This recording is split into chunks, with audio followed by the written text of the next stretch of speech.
Hello everyone, I'm AT Storm Track meteorologist Austin Haskins. It was a pretty decent Monday across western Wisconsin. Highs in the low to mid 20s, and we had a good amount of sunshine around as well. Of course, it was Groundhog's Day yesterday, and you can actually read in my web discussion down below. Matt provided a pretty good explanation about Groundhog's Day and kind of what it means here in western Wisconsin, and even on a broader scale as well. So check that out. That's attached here in the link below.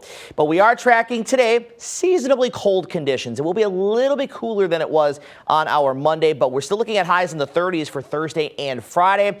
And then we're also looking at a small chance for some light precip at the end of this week. So looking at the big picture, going back to yesterday, the system that brought the little bit of snow on Sunday continued to exit the area, and higher pressure moving in from the north. And that allowed the skies to clear and the temperatures to drop down, in some cases below zero this morning, mainly across the northern parts of the area. Though if you look closely, just beyond where it says Eau Claire, some extra clouds across the northeastern parts of the area have kept places like Ladysmith and Medford closer to 10 above this morning, while you go down the road to Rice Lake and temperatures have been around 5 to 10 below, even 24 below in International Falls as of 7 a.m. So definitely a lot colder to the north and west, but that high pressure will keep things pretty quiet for today, and we'll have a good amount of sunshine around as well, though some extra clouds do filter in heading into the afternoon.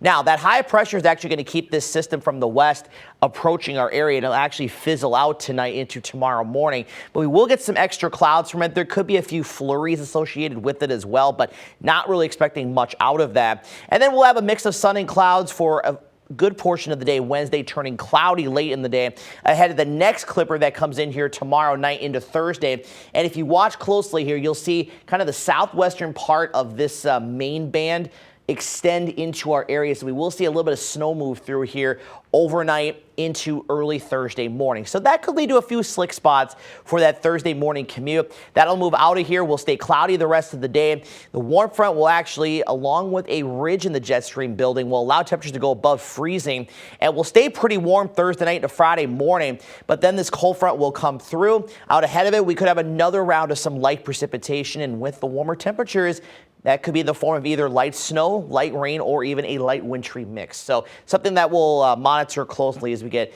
a little bit closer in time. But that's our best chance of precip here Wednesday night through early Friday morning. Is about 20 to 30% coverage. So pretty widely scattered in nature, but we may see that number go up a little bit as we get a little bit closer in time.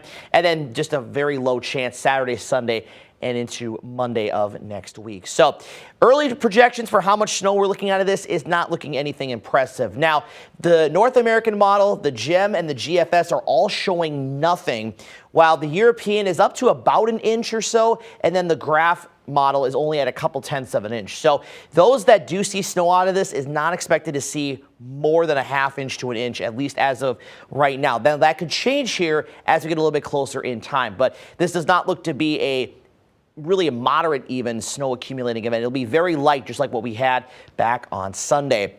Highs today, upper teens and lower 20s. Again, a little cooler than yesterday, but not super far from average though. And then tonight we'll fall back down single digits above and below zero once again. And then we're looking at highs tomorrow, low to mid 20s across the area. And then look how much warmer we're going to be on Thursday, mostly mid 30s, maybe even some upper 30s south and west, with low 30s around Medford. But then once that cold front comes through, the question is going to be how much will temperatures drop heading into the weekend?